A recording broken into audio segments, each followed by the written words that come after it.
kenapa dia boleh detect mata saya ni ada pinggang stage 2. Tapi sebenarnya dah clear lah. Tapi dia boleh detect.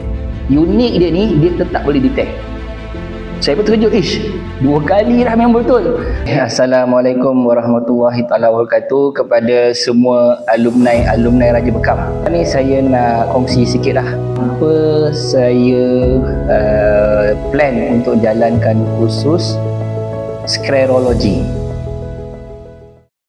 Kalau orang baru dengar sklerologi ni tak faham, saya tukar ke bahasa ni lah, diagnos penyakit ataupun teknik mengesan penyakit melalui mata putih. Sebelum ni yang saya tahu ada satu kaedah iridologi menggunakan mata hitam.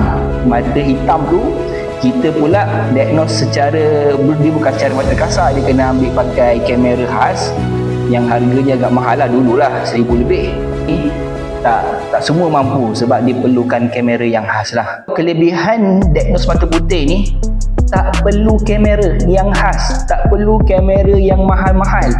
Cukup sekadar tengok dengan mata kepala kita boleh detect penyakit. Ini dah menarik kan, menjimatkan duit. Yang pertama, tak perlu beli kamera. Okey. Yang kedua, cukup sekadar menggunakan mata kepala kita. Sebab dia punya image tu lebih mudah dilihat berbanding dengan teknik diagnos penyakit melalui mata hitam ataupun iris. Iris tu mata hitam. Kalau sklerologi ni mata putih. Kenapa dia boleh detect penyakit tu lebih awal? Kalau dekat hospital ataupun ujian darah, dia biasanya akan detect stage 2, stage 3. Tapi dia ni sebelum sampai stage 2 dia dah detect dah. Inilah dia bagi tahu, ni kelebihan diagnos mata putih ni. Sebelum penyakit tu muncul, okey, potensi penyakit tu dia ada simptom sebenarnya. Sebelum badan kita ni mengeluarkan potensi untuk menjadi penyakit, dia dah ada simptom, dia dah ada tanda. Bila dah betul-betul sihat, dia memang hilang, dia akan jadi pudar tanda tu. Ilmu ni memang rare, tak pernah lagi diajar dekat Malaysia ni. So jadi mungkin ini kali terakhir lah, sebab saya jarang-jarang, dah 3 tahun saya memang tak nak panggil lah trainer daripada luar Indonesia sebab kos dia tinggi.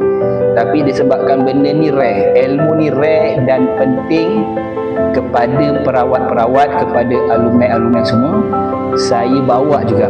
Saya nak kita semua boleh diagnos mata pesakit-pesakit kita. Itulah tujuan saya lah. So itu saja. Okey, kalau korang rasa berminat, nanti bolehlah daftarkan ataupun tanya dekat kami punya Rusia ataupun kita punya ni lah admin. Okey, terima kasih. Itu saja.